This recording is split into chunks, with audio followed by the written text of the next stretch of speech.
नमस्ते मित्रांनो. डॉक्टर आह साळुंके यांचं 100 कोटी मेंदू, 200 कोटी हात हे वैचारिक असं पुस्तक आहे आणि ते अतिशय मला आवडतं आणि मी नेहमी वाचत असतो आणि त्याच्यातीलच एक संदर्भ जो मला खूप आवडला आणि त्या प्रकरणाचं नाव आहे, परिवर्तनाचा प्रवास हा मस्तकाकडून हृदयाकडे नव्हे, तर हृदयाकडून मस्तकाकडं व्हावा.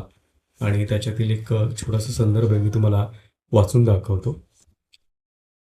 इतरांविषयीच्या सद्भावनेतून त्यांच्या जीवनात काही इष्ट परिवर्तन घडवून आणण्याचा प्रयत्न करीत असताना आपण एक पथ्य कटाक्षाने पाळलं पाहिजे, असं मला वाटतं.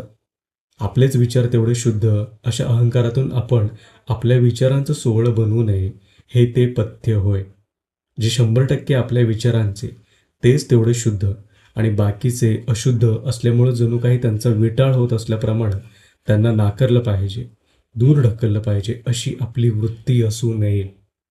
याचा अर्थ आपण सैद्धांतिक बाबतीत तडजोडी करायच्या वा मूल्यनिष्ठा सोडून द्यायची असं नाही.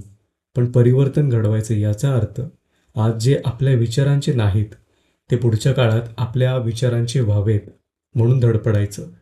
आज जे आपल्या विचारांचे नाहीत, ते उद्या आपल्या बाजूला आले तरच आपली संख्या वाढणार असते आणि आपल्या विचारांचं सोहळेपण हे त्या मार्गातील अडथळा ठरतं.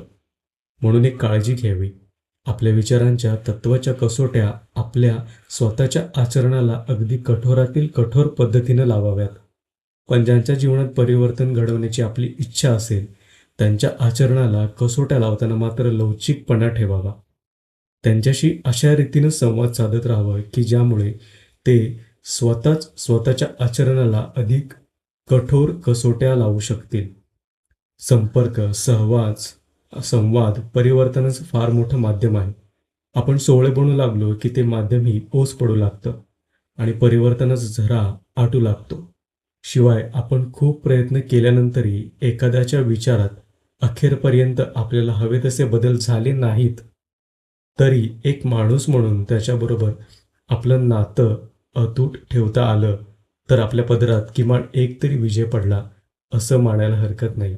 तर अतिशय सुंदर असा हा संदर्भ होता की परिवर्तन म्हणजे नेमकं काय आणि कशा प्रकारे आपण परिवर्तनाची कसोटी, तत्वांची कसोटी आपण स्वतःला लावायची आणि इतरांच्या बाबतीत अट्टहास, दुराग्रह न बाळगता लवचिकपणा ठेवायचा. आणि थोडक्यात म्हणजे खरंच की परिवर्तनाचा प्रवास हा अ, हृदयाकडून मस्तकाकडं व्हावा, असं या पुस्तकात अतिशय सुंदररित्या डॉक्टर आह साळुंके सरांनी सांगितलेलं आहे आणि त्यांची